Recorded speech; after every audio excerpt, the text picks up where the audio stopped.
Hi, I'm Rich Koslerich, co-director of the Center for Energy Science and Policy here at George Mason University. And on behalf of the center and the Schar School of Policy and Government, I want to welcome the participants to this webinar on partnerships for sustainable development. I want to thank our co-sponsors, the Northern Virginia Regional Commission, the Arlington Chamber of Commerce, and the Handwerkskammer in Stuttgart.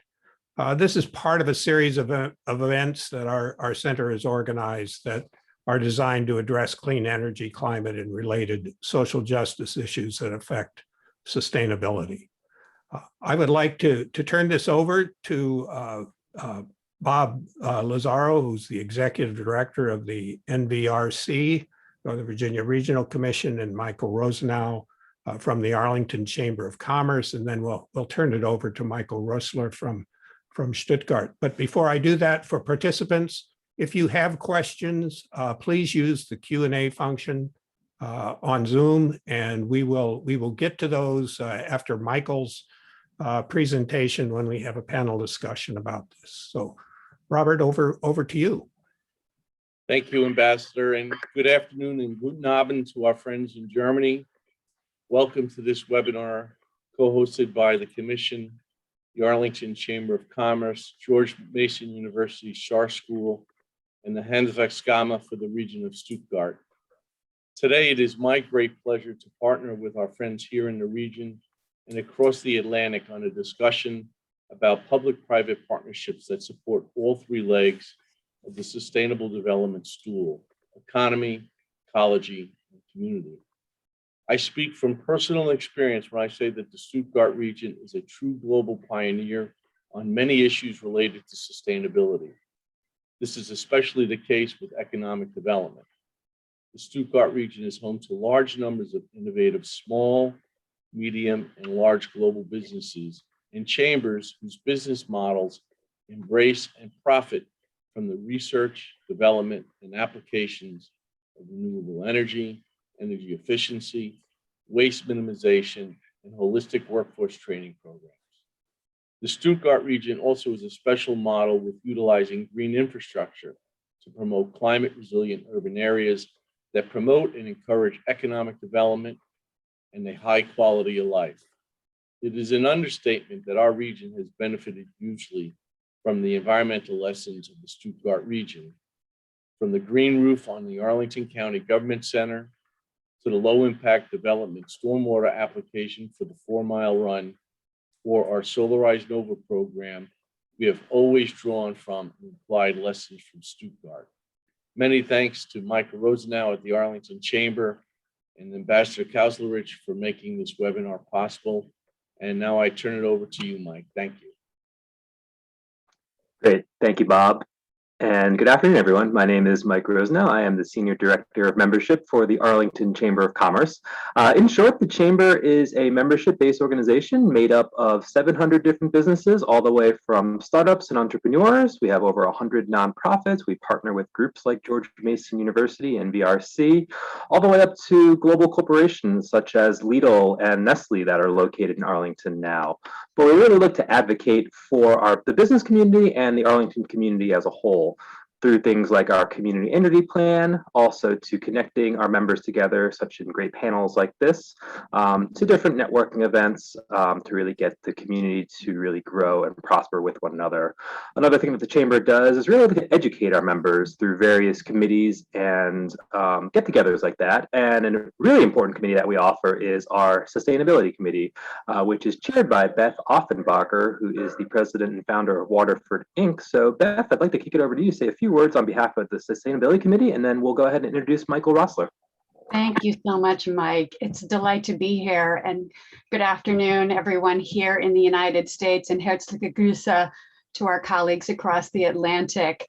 The Chamber here in Arlington is really on the forefront of bringing businesses, government, and nonprofit organizations together and helping us to explore best practices and innovation as they relate to sustainability. And that is what our committee does. We are a group of about 50 members at this point. We have a chair saved for you, and we invite you to join us. We're delighted to partner on programs like this with NVRC. and also with George Mason University. So Mike, back to you. Excellent. Thank you so much, Beth. But now, without further ado, it is my pleasure to introduce Michael Roessler, who is the Deputy Director of Handwerk International Baden-Württemberg and the head of the team for International Business Consulting and Market Access. He is the state's coordinator and German national spokesperson of the Enterprise Europe Network, EEN, which is a part of the EU-sponsored International Business Support Network with 600 network partners supporting SMEs in the fields of internationalization, innovation, and access to finance. The network currently puts a strong focus on developing SME support programs in the focus areas of sustainability, digitalization, and resilience. Michael is also one of 3 spokespersons of the German national EEN network. He's represented the crafts sector in a council preparing the periodical reports on the development of the region of Stuttgart, which also strongly focused on innovation and sustainability. Before his current position, he was the head of SME support and intercultural training and consulting division of the IFA, an organization financed by the federal, state, and local level to support international dialogue and understanding. He's also organized programs for the educational experts from the US to study German vocational training system. He studied political science, economics, and American studies at the University of Tübingen and at San Francisco State University, and has also worked for the EU delegation here in Washington, D.C. During this period, he's lived in Alexandria, Virginia, and in recent years, he's repeatedly returned to the D.C. and Northern Virginia region with political and business delegations, and also has personal ties to the region. So, Michael, take it away. Thank you very much. Thanks for the flowers, and it's an honor to be here. I wish I could be there in person. I've always loved coming back to your region. I've, as a student doing an internship at the EU delegation in Washington, lived in your area for quite a while, and I enjoyed it thoroughly, and I still love to come back to your wonderful region. So it's a special honor to be able to give this presentation today. What is Stuttgart? I would assume most of you have not heard of Stuttgart. You probably heard of a lot of the products that come from Stuttgart, like Mercedes, Porsche, or the Bosch company, but you probably have not heard from Stuttgart. It's in the southwest of Germany. It's the capital of a state that is very hard to pronounce for non-German speakers, Baden-Württemberg. It's a state in the southwest of Germany, bordering Switzerland and France, and it has about 10 million inhabitants. The Stuttgart region has about 3. So we're not far away from each other in terms of the greater DC metro area. In terms of size, Stuttgart itself has about 600,000 inhabitants, and the region itself consists of 5 more counties surrounding the Stuttgart area. So it's, in a lot of ways, it's very comparable to your region because it has a very vital center in the middle, but it has a very large metropolitan area around of independent entities that have a very strong local and regional and historic tradition. And it has been part of the challenge of our region to bring all those groups together at the table and to, for example, do regional development plans with that many local and regional entities being cooperating. And there's an entity above all this that's called the Region of Stuttgart, which has worked very well in the last couple of decades to bring this region together and to develop it in a positive way. As I said before, most of you probably only know Stuttgart from its products. It's probably not an overstatement, although people in my region don't tend to overstate, they're more modest, to call it the cradle of the automobile, of the car industry. Gottlieb Daimler invented the car quite a while ago in this region. It's a high-tech location, there are a lot of high-tech companies, and it has a, for German standards, extremely low unemployment rate and high social standards and a high quality of life, because we still preserved in this rather built up industrialized area, a lot of open spaces, also thanks to very rigorous zoning and planning regulation that made it very hard to build up green spaces that are separating the different localities and municipalities that are in the region.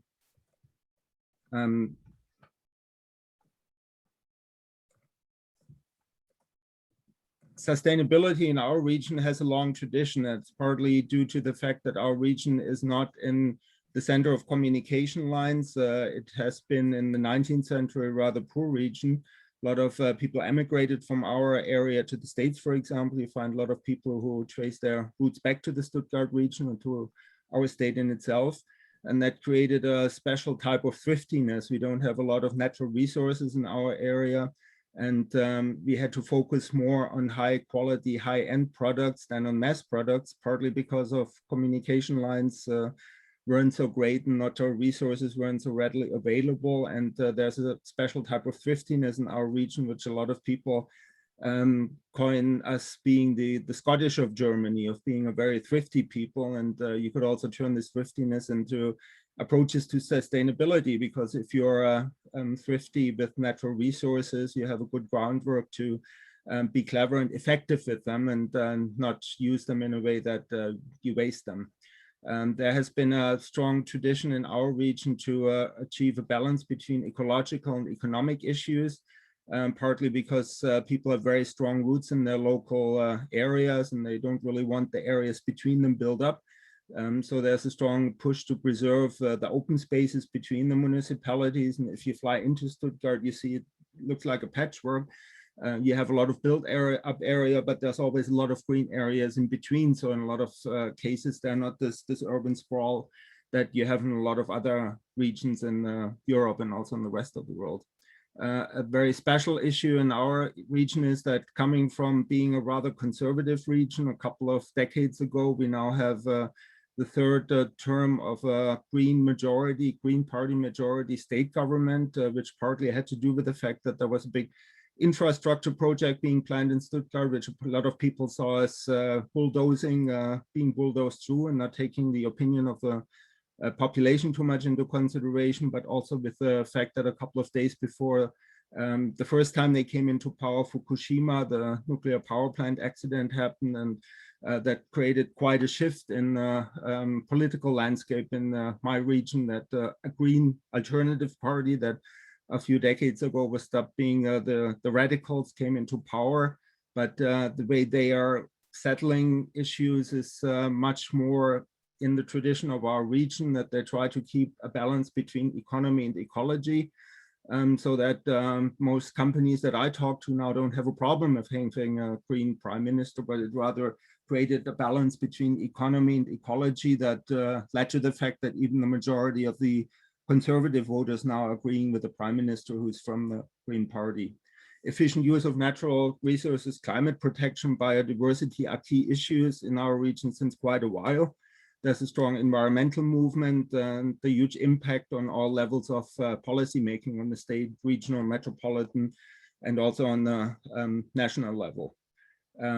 This is coming at the right time for the European movement, because we have, as you may have heard, a pretty active European Commission right now that is trying to push the green agenda in a so-called Green Deal. So also on the European level, there's a lot of support for these kind of activities. And now we have a situation where all levels of government are basically committed to what used to be a side issue of a small political fringe.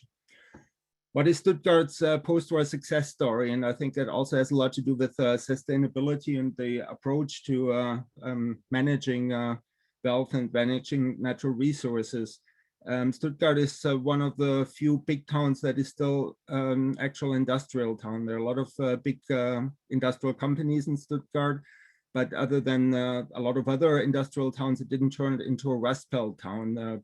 That has partly to do that our products are quality, innovative, and focused on the high end, rather than being mass products that go out of style or that have to compete with low-cost countries. That gives us a competitive advantage. And at a time where a lot of the other industrialized towns turned into Rust Belt towns, Stuttgart prospered and attracted a lot of research and development, and a lot of the high quality end jobs that are necessary to thrive as a community. In addition to the big companies, we have a term here in Germany that's called the Mittelstand, that's small and medium-sized companies that are very often family-owned, in not the first, not the second, but in the third or the fourth generation, but who have grown into global players who developed or discovered their market niche in a way that they have created their own market, and they turned into hidden global champions in their market area. There are a lot of those companies in our region, which at the beginning, if you look at them, you think they're just small companies, and then you find out that really in their market niche, they're the leaders in their world market. That is combined with a vocational training system in Germany, which is traditionally basically signaled between a combination between vocational training schools and companies. So you spend some time in the companies, you spend some time in the training schools, you're hired by your company before, and that's basically a give and take between the educational level and the company level, which is creating a large solidarity or identification between the employees and their company. That also means that if you do this kind of a training program for 3 years, you normally don't pack up and leave and go to the next company in half a year, but you stay with that company. And a lot of German CVs in the olden days have been very short. You normally had 2 or 3 companies and that was it. A lot of people stayed in the company they did their apprenticeship in until they retired. That has partly changed a bit, but in comparison to the States, there's still a large loyalty of staying with the company that you've done your apprenticeship training program from. And there's a lot of companies that have hats now that started being an apprentice in their own company some decades before. That has created a system of the so-called German Facharbeiter, that are skilled workers that are making a lot of money, that are well paid, and that have a large pride in their work, and that are trained to be independent workers rather than just being guided through and being led into what they have to do and then they just do it, but they have a independent thinking of how they approach things. And I think it's one of the big success stories of the economic system here in Germany. We also have learned, and that took a couple of decades, and I think we're far behind the States and for most of the post-war period, that immigration is a big asset. At the beginning, immigrants in Stuttgart, which are badly needed because there was a labor shortage in Stuttgart in the 50s and 60s, have been called guest workers, so to speak, because everybody assumed they're just here as guests and then they leave again. And we had a very popular mayor in the 80s that has been the first big city conservative mayor daring to step on and say they're staying here for good. They're part of our population. We're a multicultural society rather than a German society with some guest workers that just happen to be here.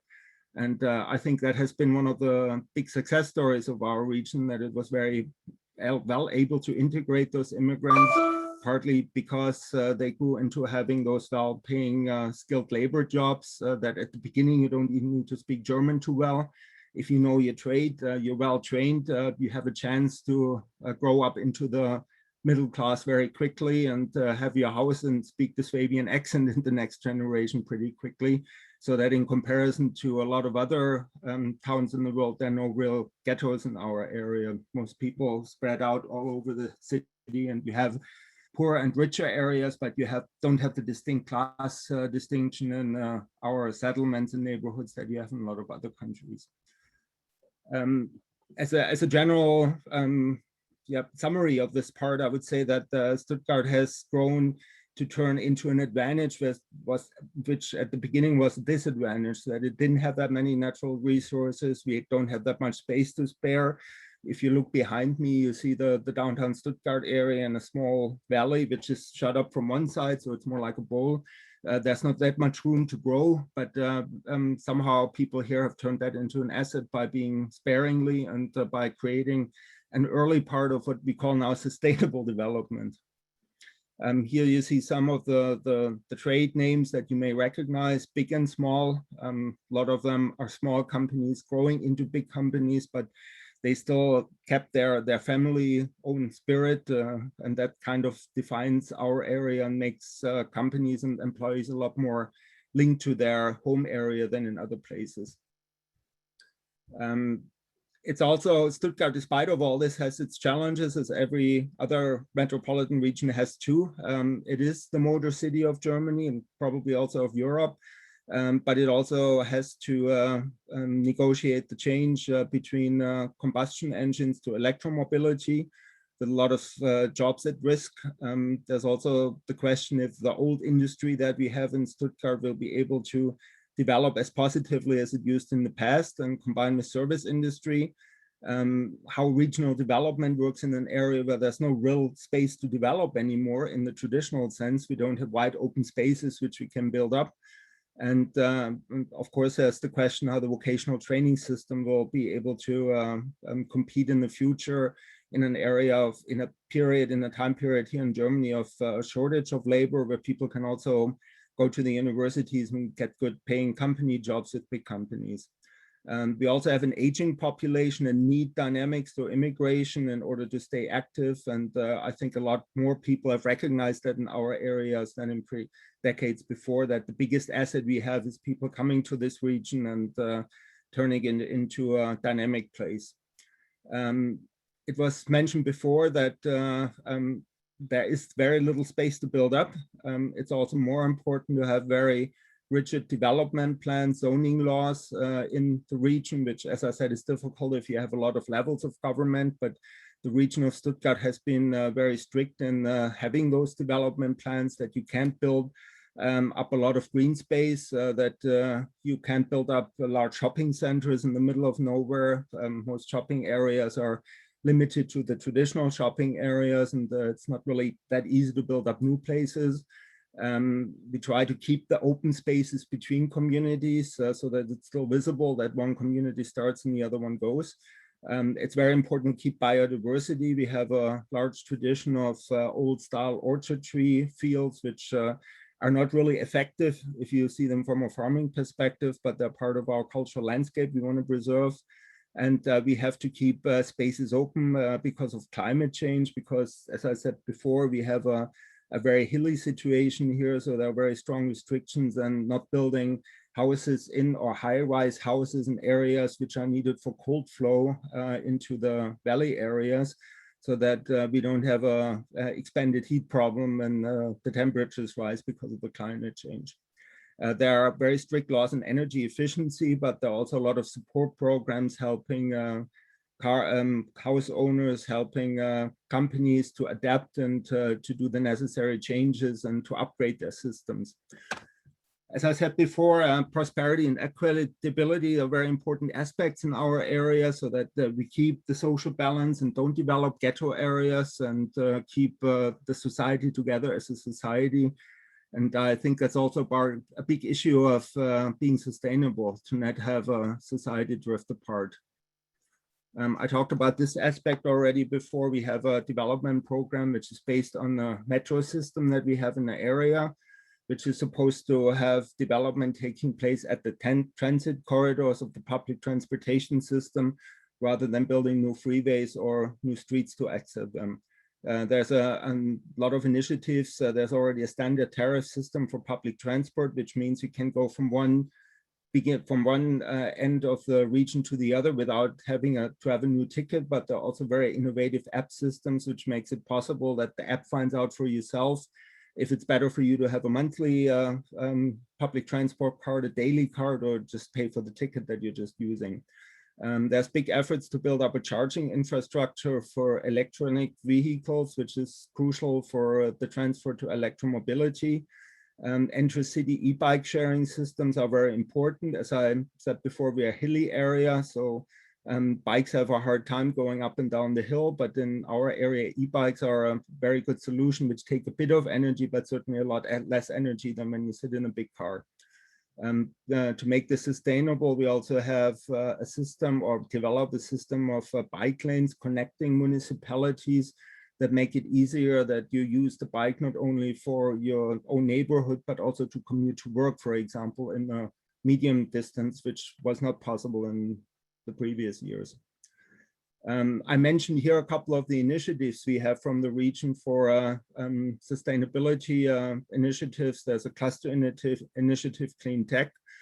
We have a fuel cell initiative. There's a solar atlas and solar roof exchange that is supposed to make it very easy for house owners to find the proper solar roof, and for suppliers to find house roofs that are suitable for solar panels. And we just today had the new agreement of the coalition in our state deciding that from now on all new buildings will have to have solar panels on their houses. So there's a mandatory system where you need to have solar panels on top of your house.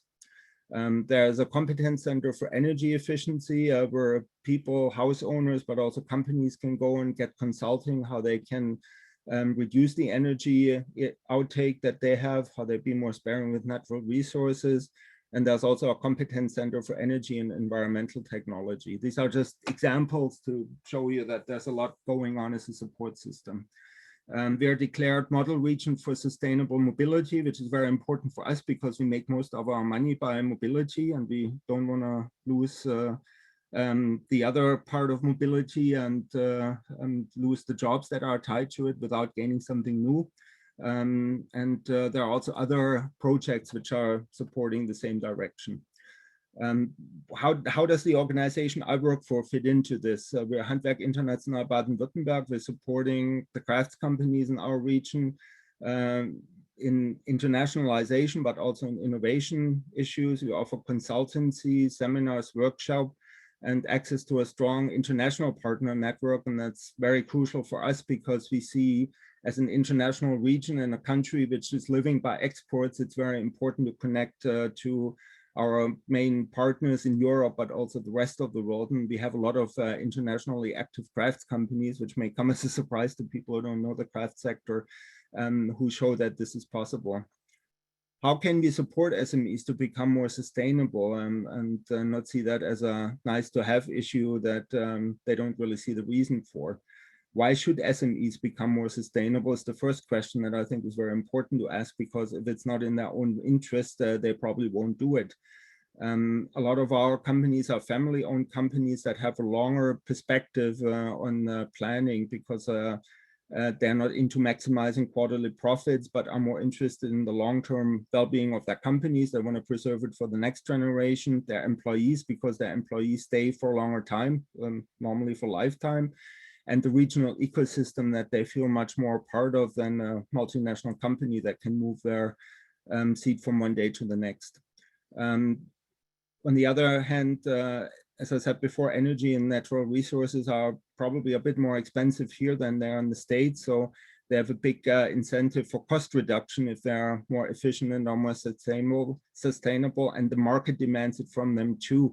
It's very positive for your private customer if you can show that you're sustainable, but we have a big development here in Europe to secure that the supply chains are sustainable, and there's growing demand from the big companies that also the little companies show that they fit into that scheme, and if they don't, they may lose their customer in the long run. One of those companies, I just want to show you 2 or 3 examples of companies that are using this track towards sustainability as a chance for them, but also as a benefit for the rest of the society around them.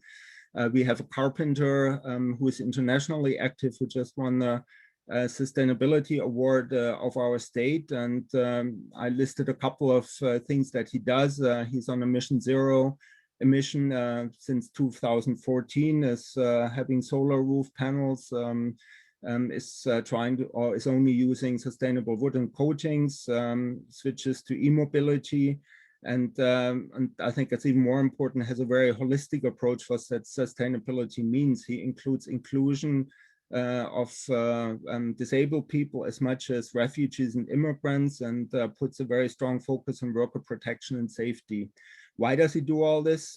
Partly it's personal conviction, but it's also customer and employee satisfaction that makes him grow more efficiently and more sustainable, and preparation for the demands from large corporation customers. And he says himself, one of my major customers is Daimler, and if I don't do all these kind of things, I may lose him as a customer in a couple of years, because it's already one of the key demands for Daimler, how Daimler chooses their suppliers. Another company I have as an example that is showing that products can, there are also a lot of product opportunities in sustainability. It's a company that's called Book. They used to be a traditional knitting company.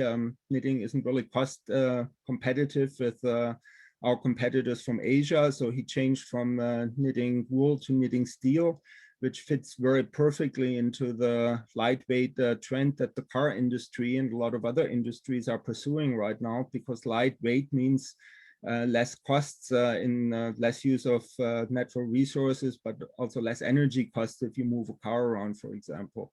And he developed into a worldwide little global player by recognizing early enough the trends and developing products that fit perfectly into the trends that we have right now. Another example from our region that is also in your region is Lidl. It's a big discount store, which in Germany started basically a price revolution in the discount business, but that over the years has also discovered sustainability as a key issue, because people don't only want to have good prices, they also want good products. And their story tells that sustainability doesn't collide with discount stores, but that it's a very good combination to combine them.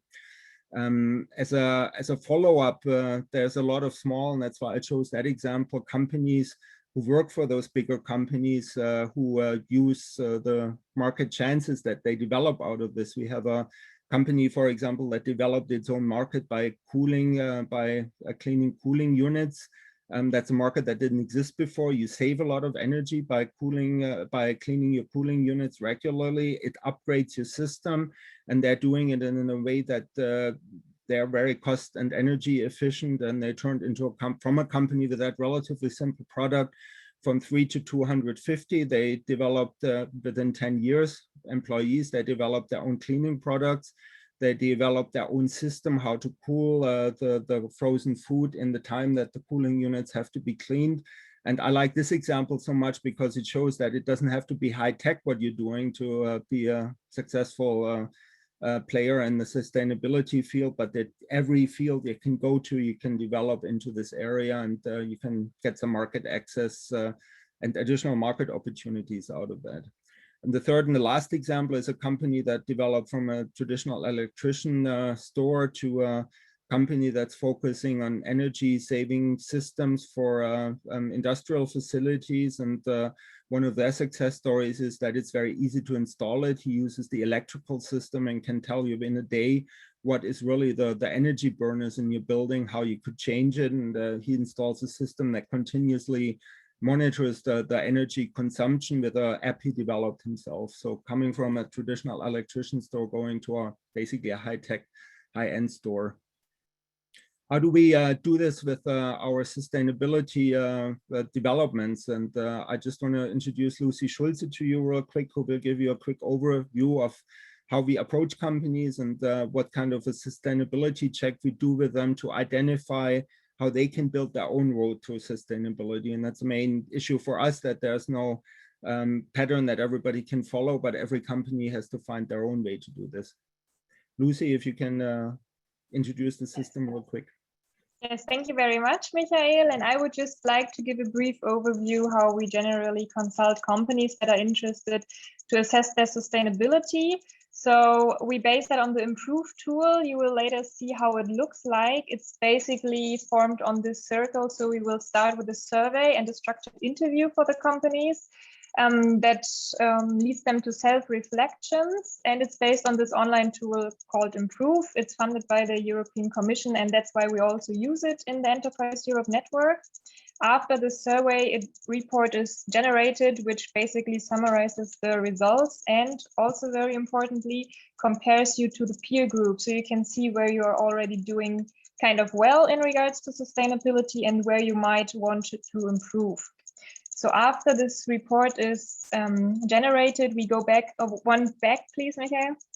No, one back. One, yes. So because then we have the feedback interview with the company again, and we present the report and also try to prioritize with them the areas for the development of an action plan. And this action plan is developed and implemented. And afterwards, ideally between 6 and 12 months after the original survey, we meet up for a meeting again. And now I will shortly go over how it looks like, what we do. So first of all, we have these pictures and ask the companies, like, why do you think sustainability gains more of an importance? We refer to the sustainable development goals that are also highly important here in Europe. Then we go on, and next one, please. Give kind of an overview of the European level that already was mentioned by Michael. We have the European Green Deal. Then we have the national level with the national sustainability strategies and the regional sustainability strategies. And right now, I just want to give you a brief overview over the regional sustainability strategy of Baden-Württemberg.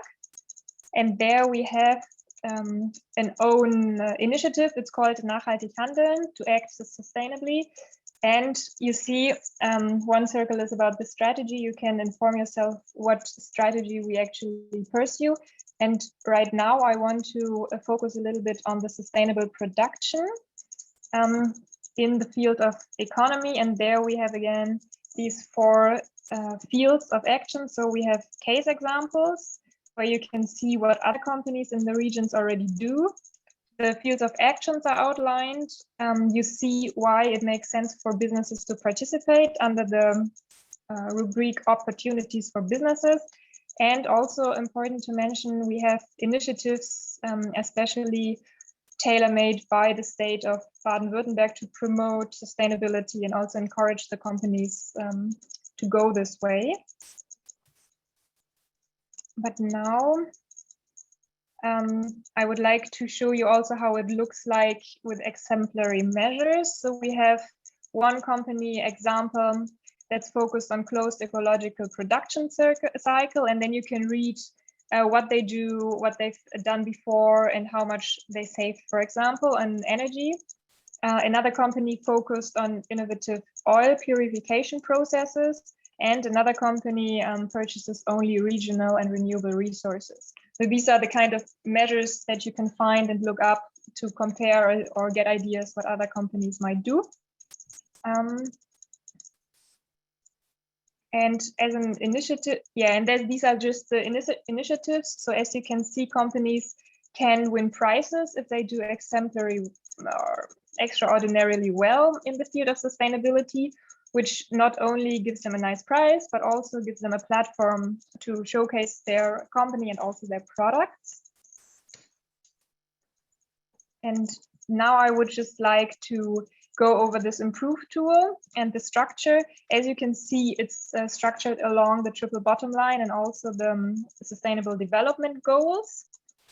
And when you conduct this structured interview, then at the end, you get a report, which will also give you an overview of the next slide, please,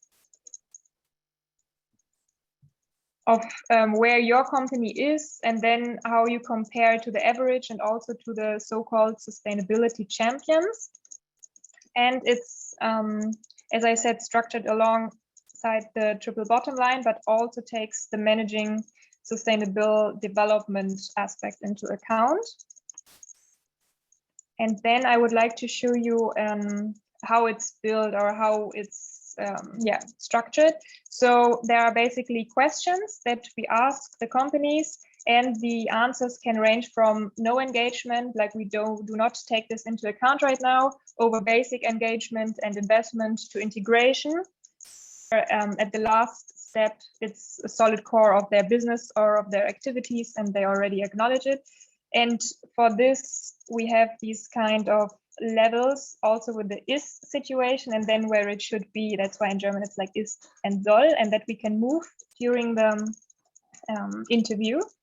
And this is one of the questions that we would ask. That's the number one question in the dimension of economic sustainability. And we ask the company, where do you see yourself when the statement is, we promote long-term and sustainable economic growth in our company and beyond? And then give them examples like this, for example, it consists of medium to long-term oriented growth or monetary market risk, or do you have a growth strategy? And then according to their answer, we move these or slide these circles alongside the engagement levels or the ambition levels. And another question I wanted to show you is question number 3, regarding social sustainability and the basic living standards. And it seems to be quite abstract when you ask a company, especially an SME, like, what do you do for eradicating poverty and hunger in the world? But when you see the examples, some companies already feel addressed, like when they pay a fair wage, or they source from fair trade products. So with these little helps, we yeah, get into a discussion with the companies and also see where they are and then where they want to go. Then the next one, please. So when we conducted this interview, then the IMP'rove tool generates a report like this, where you again see your level of engagement. And as you can see, our company here in the example does quite well in some parts like innovation or health or education, but in other parts there is no engagement. And then we go into a discussion with the company and see, do you want to strengthen your already strong points, or do you want to work on the aspects where you're not that sustainable yet?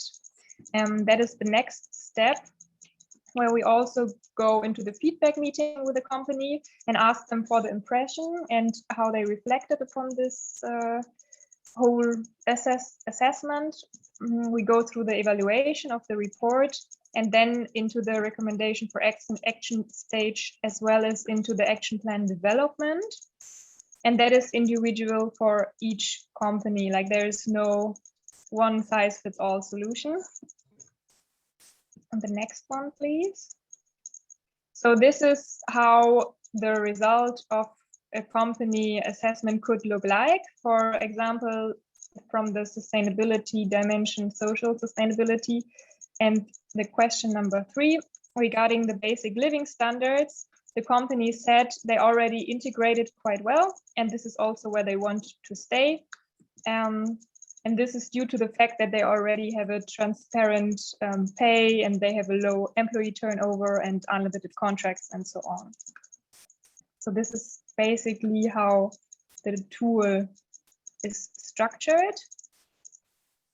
And then the recommendations for actions would be also worked out with the company. So we would ask them, what would you like to work on? And ask them, where do you have already a positive impact? Where is your company doing harm? And also where are you having a material impact? And the aim is always to get them also into discussion and to reflect on what they're doing.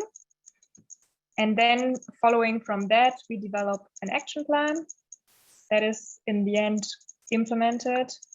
So these are the next slides, please. Yes. And this is basically the idea of the tool.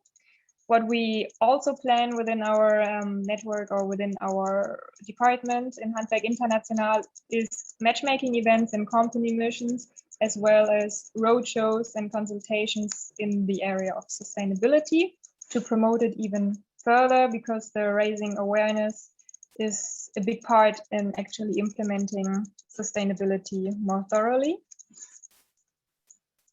And I wanted to show you also an example how the Enterprise Europe network promotes sustainability among SMEs that are ambitious internationally. So we have here, for example, a Swedish SME, and that has a goal. So they want to reduce the energy needed and see how that could work. So they participate in a network company mission, and ideally they also find a cooperation partner. In this example, a Lithuanian cooperation partner, and with that they achieve the goal of becoming more sustainable.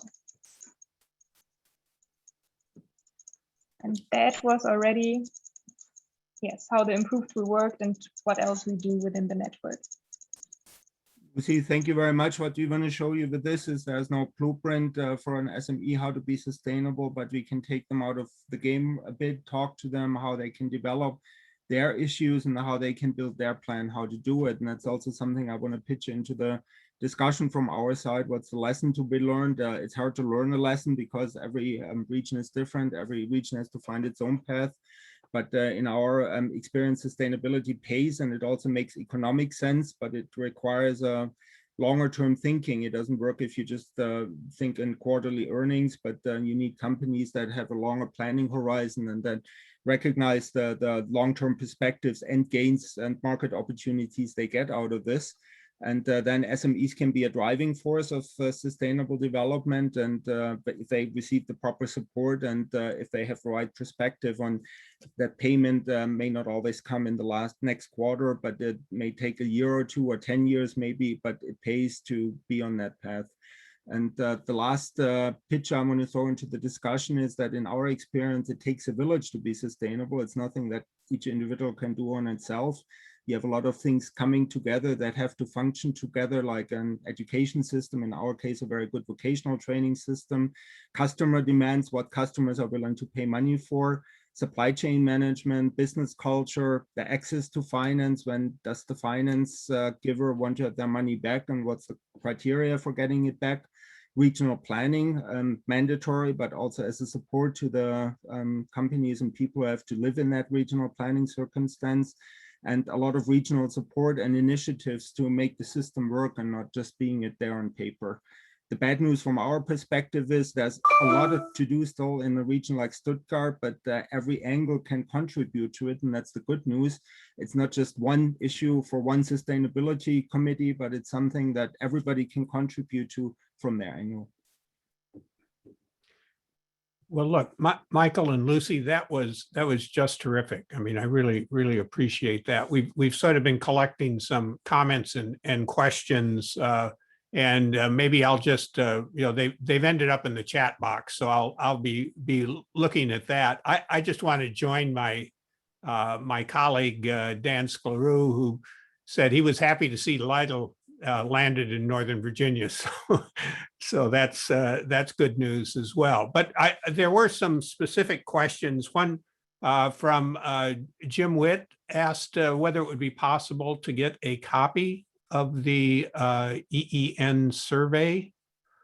And let me just ask the next question, because it will require more of a lengthy answer, I think, than that. But Joe Lurch noted that what is the region, Stuttgart region, been doing regarding energy storage technologies? We know how advanced Germany is in the area of renewable energy with solar and wind. But you have the problems of curtailment of solar and wind sources. How do you see that being managed in the future? Because we're going to be facing the same thing in the US. I don't think there's one solution, but that's part of the solution, that there isn't just one solution. We are, in our discussion, moving away from having big energy centers, but more seeing decentralized centers as being the solution. Meaning, if you have a solar panel on your roof and you have an electric car in your garage, you can use the electric car to store the energy from your solar panel overnight, for example, use it during the day. And this more decentralized system, I think, the meaning of, but that's the same discussion I know that you have in the US, takes time to build up, but it is a lot more sustainable than having big places where you store the energy, where you lose a lot transporting it there. So having a decentralized system, building up companies, houses as energy saving storing systems, and using, for example, cars, electric cars to store systems overnight, which you use during the day.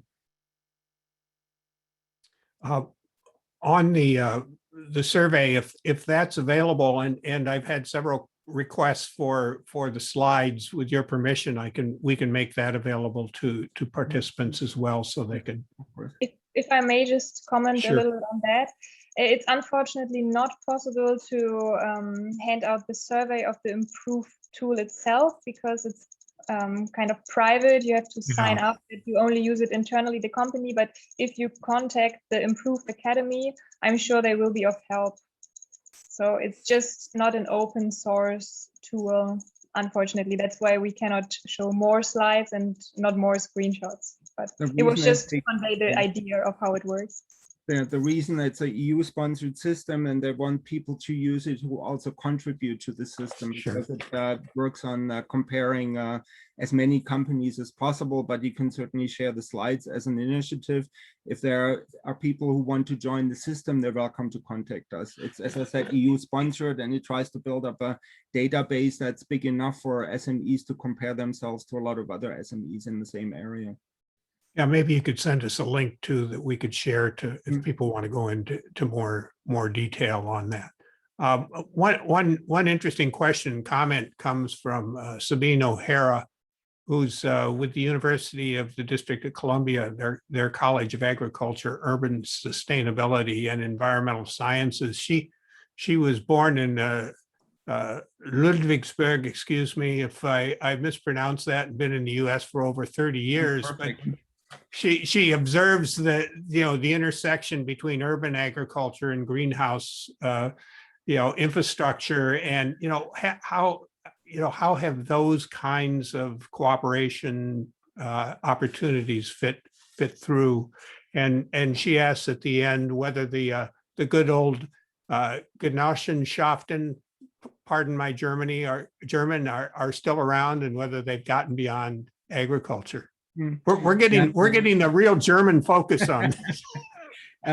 Genossenschaften for the non-German speakers means that's started as agricultural communities, farmers that got together, marketed their products together, and that actually developed pretty positively and fit into the capitalist system pretty well, although it may sound like it's an oddity, but it's very strong here still. And one of the two big banking systems we have in Germany is run by this Genossenschaftssystem. We have two semi-public banking systems. The one is the Sparkassen, the savings and loan institutions, and the other one are the Genossenschaftsbanken. The advantage for that is, I was talking about financing before. We have a house bank that has long-term interest into the good development of an SME, and is not just giving a credit and wants it back in 2 years. And I think that has been a large part of our economic success. And some of that is eroding, definitely. You have different means of financing coming in for SMEs too. But this more long-term perspective on financing is certainly one key to sustainable development, because it takes time to pay off if you do sustainable investments. One other question that's come up, Eric Gopler, excuse me for mispronouncing it, but it's a question that's kind of rattled around in my mind too. I mean, your experience in Germany, we in Northern Virginia, we have these data centers that are very energy intensive, and what advice would you have from the German experience on how you can green these centers, if that's a problem that you faced?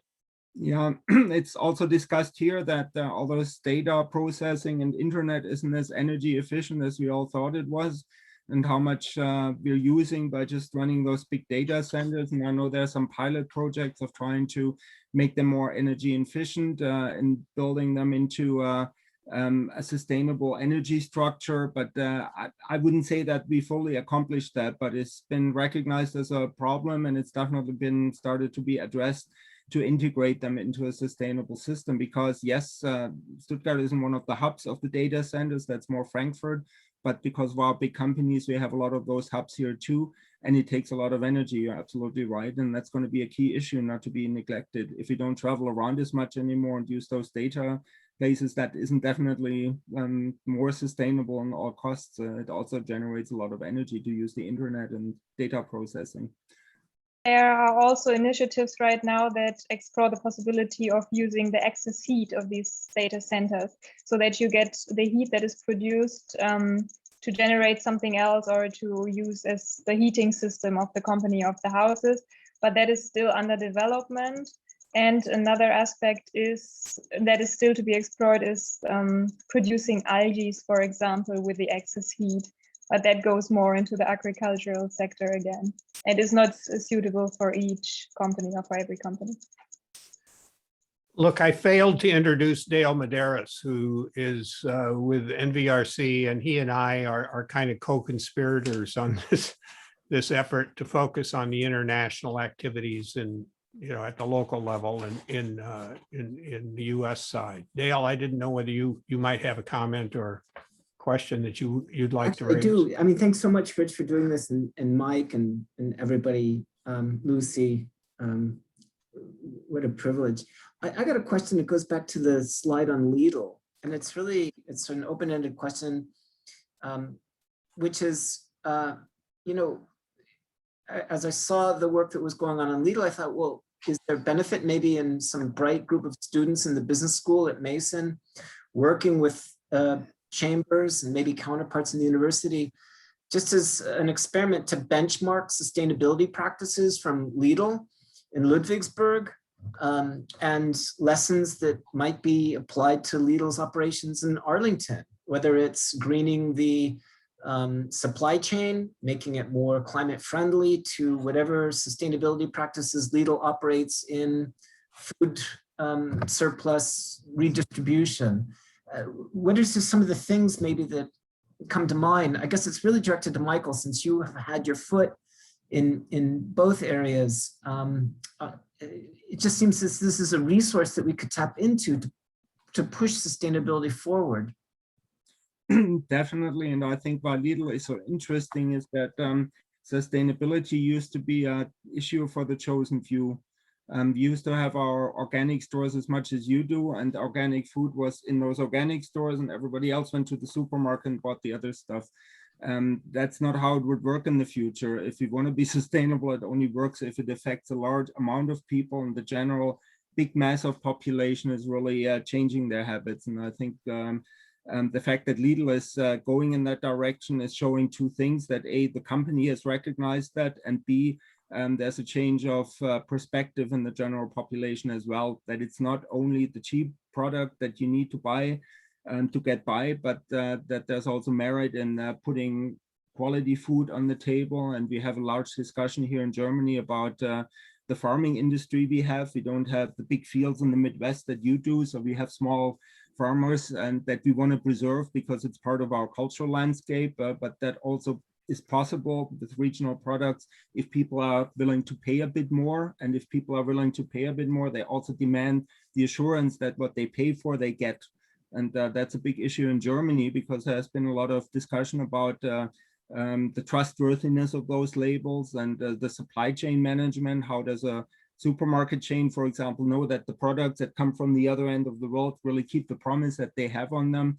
And I think Lidl is in the center of this, and that's also the key question is, are we going to be able to bring this into a larger scale, or is this just something for the chosen few? And so I think Lidl is very important and is interesting, and I showed one example of a little company that got very big in recognizing that and making a good suggestion to them how something that sounds marginal at the beginning, how you clean your cooling units, has a big impact on the energy level, but the products around it you can develop, also give a big innovation perspective on small and little companies that help those big companies do what they're doing. Yeah, that's fantastic. I mean, the follow-up comment too would be, in that spirit of collaboration, drawing from Lidl's experiences with sustainability, is to tie into that what we could learn from Lidl's experiences in Ludwigsburg with workforce training, and tie in some of the lessons with the paid apprenticeships and the harmonized accreditation for some high school students in Arlington County, and then just build on that. That's the other thing, you need quality workers to do this. If you don't want people to just do what they're told to do, but to make their own decisions, you need to have quality training, and that gives people a perspective, and not just having a hire and fire job and leaving the next month. And I think that's an important path of the success story of our region too, to have this high quality trained workers and the system behind it that makes them not only feel good, but make a decent amount of money. And that, as I said before, that was also an important point in integrating immigrants to our region. Beth, I don't know if you have any comments, sort of from your perspective of Arlington experience in these areas as well. Thank you, Rich. Yeah, I think, gosh, this has been so inspiring, Michael and Lucy. And I think, what the Chamber tries to do is really create those connections to build awareness and to share information. And there are a lot of great best practices that we've seen right here from what you guys are doing at Handwerk. And so I think this opens up some questions for us about how we can leverage our connections with NBRC, with GMU, with Handwerk, other potential partners who might be here on the webinar today, to think how we could take it to the next level, because that's one of the things I think that we pride ourselves on in Arlington, is how can we do that? And the business community is very focused on that. So I I'd encourage folks who want to be a part of that conversation. I think that's something I know our company is very interested in, and I can't speak for Mike. I'll let him chime in here from the chamber. But I think this is the direction we want to go, and you've given us some great inspiration as well as some pragmatic steps. Mike, I don't know if you have any comments from the chamber perspective. No, I think you summed that up pretty well. And the chamber is all about collaboration and really learning and, bettering our community going forward. So I think that is perfectly summed up there. Look, we have two last questions that I want to throw out before I'm mindful of our time, and we won't keep you on the German side from dinner much longer. But one from Klaus Philipson, who's been making some really interesting comments about this region, but asked the question about trash incineration, as citing an example in the Stuttgart Valley of a large incinerator. And I know that's trash is for us in Northern Virginia, a similar problem. I wonder if you would want to comment on that. And then the last question is really kind of far away from both Northern Virginia and Stuttgart, but so directly important in terms of renewable energy. Battery storage raises issues of sourcing of the raw materials, processed materials that go into that, like cobalt, and the whole sustainability issue has a global dimension when we talk about child labor being involved in mining. And so social justice is something we practice at home as well as abroad. But has that issue come up on the German side as something that we really need to be paying attention to? So, trash is a local issue, but child labor and cobalt and batteries is a big international one.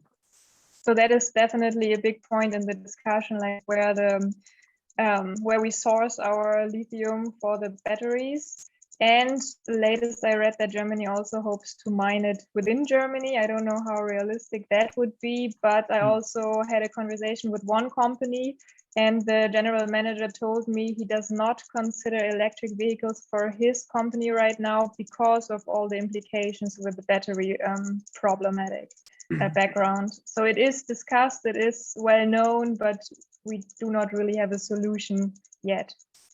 And because of this, I want to throw in at the end too, that's going one step further. I mean, you always have to be ahead of the curve. A lot of the big companies here are thinking about the question whether electromobility is really the final answer, if it's not just a bridge technology, and whether hydrogen may be in the long run the solution that is a lot more sustainable. If you think about all those issues, it's very easy to say electromobility is the answer, but there are a lot of people here in the region who are thinking one step further and say what is coming after electromobility and what may be the sustainable element that lasts for a much longer time than the lithium batteries would last.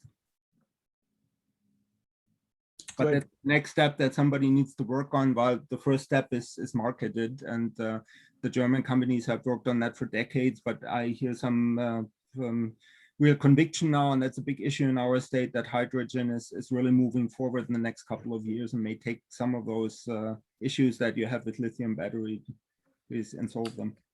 It's hard to keep up with the technology, that's for sure. Mm. Well, look, I don't want to, if someone has some last comments, Robert, you're back here, Beth and Mike, do you have any last words? Because I've got a little wrap up here. I just want to say thank you to everybody. It was a great panel, and I look forward to being able to travel and get back to see my friends in Stuttgart region and other places of Germany. They've been a real inspiration for us in a number of ways. We've been such a great beneficiary of their good work and appreciate the time and effort. So thank you, Ambassador. Good. Beth or Mike?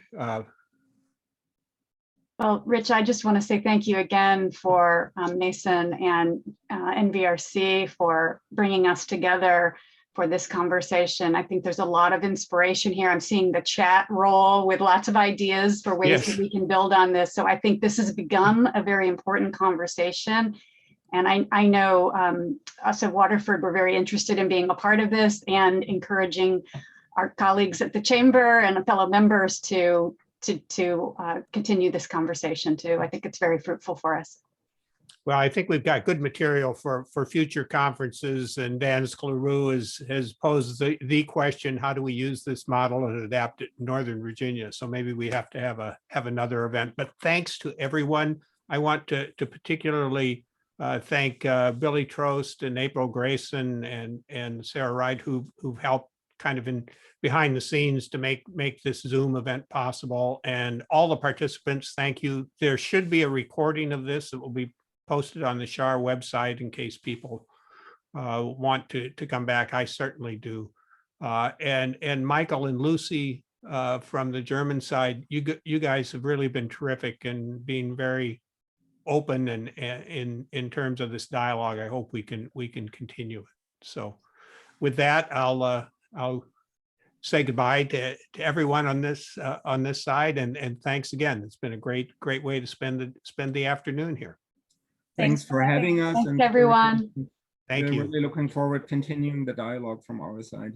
Great. Thanks a lot for having us. Yep. Thanks, Michael. Thanks.